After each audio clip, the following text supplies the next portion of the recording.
Meg Maria, lawmakers have been working 12-hour or more days, and with several important bills still on the table, there will be little to no rest this weekend. Attention. With just 2 full days left in session, Attention. An emergency has been reported. the legislature can hardly afford any distraction.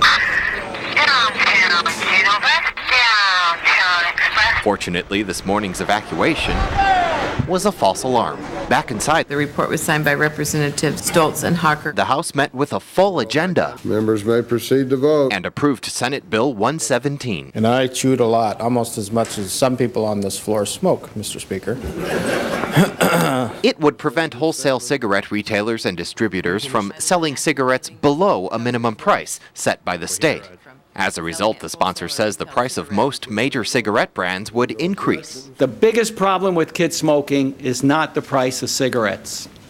The biggest problem is peer pressure. If we can save a few lives by raising the price of cigarettes a few cents, then I think it's a good thing. Senate Bill 117, Labor and Commerce, has passed the House. Also today, the House Finance Committee unveiled an updated version of the capital budget. It's now $2.9 billion and includes money for a rail extension to Port Mackenzie. Is that understood? Plus funds for a Medicare clinic and wind generation projects.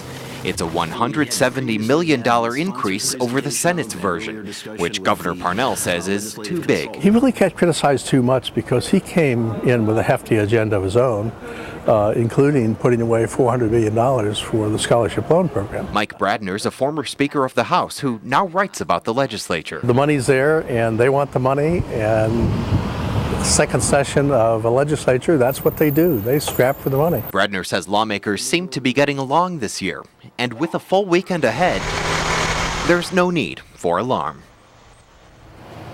And for those of you who've been following the decoupling debate, today the Department of Revenue said the state should not separate oil and gas into separate revenue streams.